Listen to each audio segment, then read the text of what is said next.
खेमजी भाई नमस्कार। नमस्कार। तो आपका गांव लाखोन है जो भुज से, गुजरात का भुज जो जगह है वहाँ से 14 किलोमीटर दूर है। तो आप प्राकृतिक खेती करते हैं? हाँ, वैसे तो मेरा कुल ज़मीन 15 एकड़ है। इसमें से 5 एकड़ में प्राकृतिक खेती कर रहा हूँ। ये कब से करते हैं आप? लास्ट 4 साल से कर रहा हूँ। तो प्राकृतिक खेती और रासायनिक खेती आप दोनों करते हैं, तो दोनों में आपको क्या अंतर लगता है? अरे दोनों में फ़र्क तो है ही। जो प्राकृतिक खेती करने में जो अंतर से आनंद होता है वो केमिकल में नहीं होता है। पर अभी मैं इसमें नया ही हूँ, तो पहले 3 एकड़ कर रहा था 3 साल से, और इस साल दूसरा 2 एकड़ ज़्यादा किया है। तो अंतर तो ये है कि केमिकल में हम लाखों जीवाणु को मार के हम फसल लेते हैं, और इसमें हम किसी को मारते नहीं हैं। और ये खेती अच्छा लगती है, इसलिए हर साल 2-2 एकड़ ज़्यादा करूँगा। तो आपको ये बिना रसायन की खेती करने में नुकसान नहीं होता? नहीं, बिना केमिकल में नुकसान इसलिए नहीं होता है कि पहले तो इसमें कम खर्चा होता है। दूसरा क्या है कि हम घर के लोग ही, जो प्राकृतिक खेती है इसमें हम लेबर नहीं लगाते हैं। हम घर के ही 3 लोग हैं, तो 3 लोग ही खेती करते हैं। उत्पादन आपको कैसा मिलता है इसका? उत्पादन पहले साल मुझे 50% मिला था, और अभी 70 से 80% उत्पादन मिल जाता है। और मार्केट में भी थोड़ा दाम ज़्यादा मिलता है। जो भोजन का स्वाद है, उसका जो सुगंध है, उसके बारे में कुछ आपका अलग अनुभव है क्या?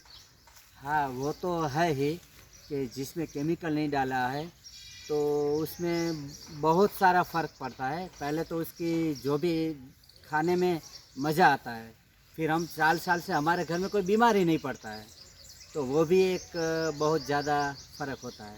4 साल से पहले बीमार पड़ते थे ऐसा? 4 साल से पहले कभी कभी साल में 1 आध बार कोई ना कोई बीमार पड़ता रहता था। अभी 4 साल से हम पूरा ऑर्गेनिक ही खाते हैं, और खाने की जितनी चीज़ होती है वो 80 से 90% हम घर पे ही उगाते हैं, तो बाहर से 5-10% ही वस्तु लेते हैं। तो ये गाय आधारित खेती है आपकी या भैंस आधारित? नहीं, पहले मेरे पास है ना 15 भैंसें थी, और 4 साल से पहला ये रामकृष्ण ट्रस्ट है, इसकी मीटिंग हुई, मैं इससे जुड़ा, तो दूसरे दिन ही सभी निकाल दी। अभी मेरे पास 7 गाय है, एक भी भैंस मैं नहीं रखता हूँ। आपकी जो मिट्टी है वो पहले से कुछ उसमें बदलाव महसूस किया है आपने गोबर डालने के बाद?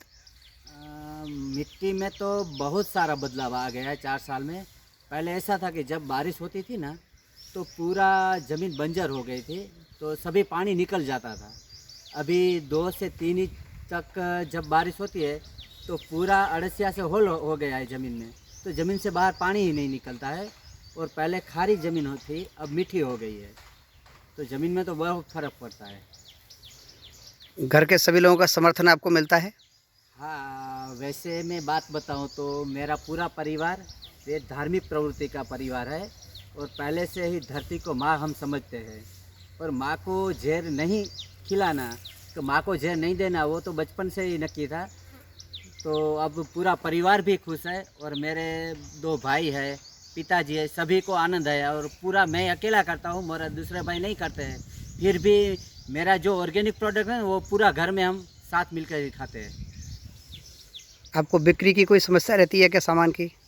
बिक्री की तो समस्या नहीं है ज़्यादातर। पहले तो ऐसा था, 2 साल हम ये रामकृष्ण ट्रस्ट है मनोज भाई सोलंकी, उसको ही दे देते थे। अभी हम खुद का भी खेत से भी निकल जाता है पूरा। और थोड़ा बहुत एक भुज है, तो भुज में दर मंगलवार एक ऑर्गेनिक बाज़ार शुरू की है 5-7 किसानों को मिलकर, तो उसमें भी बिक्री हो जाता है। तो अभी कोई बिक्री की कोई समस्या नहीं है। जब आप बता रहे हैं कि लागत कम हो जाएगी, तो लागत कम होने के बाद, उत्पादन भी पूरा मिलने के बाद, कीमत ज़्यादा होना चाहिए या मंडी के बराबर होना चाहिए, इसके बारे में आपका क्या कहना है? तो वो तो ऐसी बात है कि कीमत, मुझे ऐसा लगता है कि बहुत सारे फसल ऐसी है कि जो हम मंडी में बिक्री करता है और ग्राहक को जो मिलता है ना, उसमें बहुत सारा डिफरेंट होता है। एग्जाम्पल मैं देता हूँ तो टमाटर हम 10 रुपये वहाँ केजी जाता है, और ग्राहक को 30 रुपये मिलता है। तो अब हमने क्या सिस्टम शुरू की कि वो 30 रुपया हम ग्राहक के पास लेता है, ग्राहक को ज़्यादा नहीं वो महंगा पड़ता है, और हमको भी पूरी जो बिजली जो सिस्टम है वो निकल जाती है, तो हमको भी पूरा मुनाफा होता है। यानी ज़्यादा भाव नहीं लेता है, 10-15% ही ज़्यादा लेते हैं। तो आपको संतुष्टि है सब खेती करके? खेती करके बहुत संतुष्ट हूँ। मैं तो संतुष्ट हूँ, मेरा पूरा परिवार भी संतुष्ट है, और मैंने भी संकल्प लिया है कि मेरे गांव को कम से कम मैं 5 किसान को ऐसा खड़ा करूँ जो कम से कम अपने घर के लिए वो प्राकृतिक खेती करे। अभी 3 तो हो गए हैं प्रॉपर 2 साल से, वो पूरा कुछ भी नहीं डाल रहे। अभी मेरा संकल्प है और भी 2 किसानों को मैं ऐसे तैयार करूँ। आप अपने बच्चों को क्या बनाना चाहेंगे? मैं मेरे बच्चे को ऑलरेडी अभी किसान ही बनाना चाहता हूँ, और वो किसान ही बन गया है कि 10वीं कक्षा कर पढ़ा है, और अभी वो खेती में भी मेरे साथ ही काम करता है पूरा दिन। बहुत सुंदर, बहुत बहुत आपको बधाई, बहुत बहुत धन्यवाद खेमजी भाई। धन्यवाद। नमस्कार।